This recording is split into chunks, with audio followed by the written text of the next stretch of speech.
Whenever I realized I was not going to be able to have children of my own, it was just a natural thought to adopt, and so prayerfully began seeking places to adopt through, and which would be the best for us as a family to go through, and that led us to Deaconess.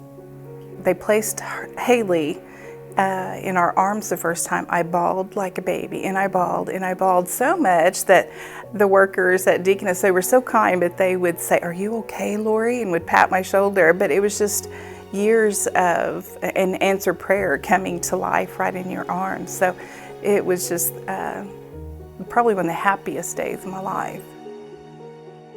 Something I always try to do with both my kids is just to let them know that their birth parents loved them. Try to instill that in them enough that they did not give them away. They placed them where they felt like they would have a good family, a good upbringing, and just wanting them to feel secure in that. That probably was the most challenging thing there, is just making sure they were secure in being adopted. Something challenging about growing up adopted is that you don't know why you look the way you look or how you act the way you act, because you're not growing up with the parents that created you. And so sometimes that's weird, not knowing why or reasons you do small things, but you just kind of hold on to the hope that one day you'll get to meet the people that made you and you'll find those things out.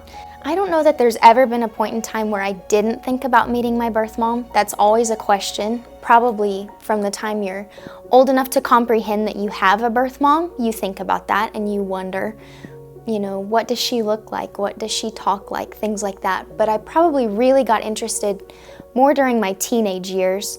So meeting her right before I turned 18 was perfect timing because I was old enough to be mature and understand things then. Meeting my birth mom for the first time was very nerve-wracking. It was a very scary experience because you don't know what to expect.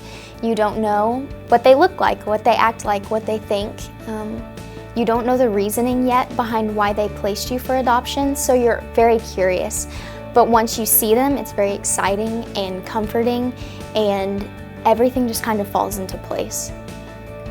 It was pretty neat getting to meet my daughter's birth mom.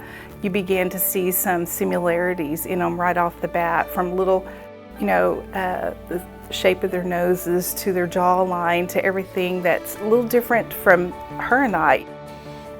Being adopted has impacted my life in a very positive way, because I know that if I didn't end up in the family I ended up in, my life wouldn't have been the same. That's not to say it would have been bad or anything awful, but it just wouldn't have been the same, and so I know that God put me there for a reason. I've been able to use adoption as a platform in the Miss America pageant system to promote adoption awareness to other people, because lots of people have misconceptions and they just think it's giving a child away because they don't want them or they can't afford them. And while some of those things might be true, there are very legitimate reasons to place a child for adoption, and lots of people don't know that, so I love telling others the positive that can come from adoption and being that life example.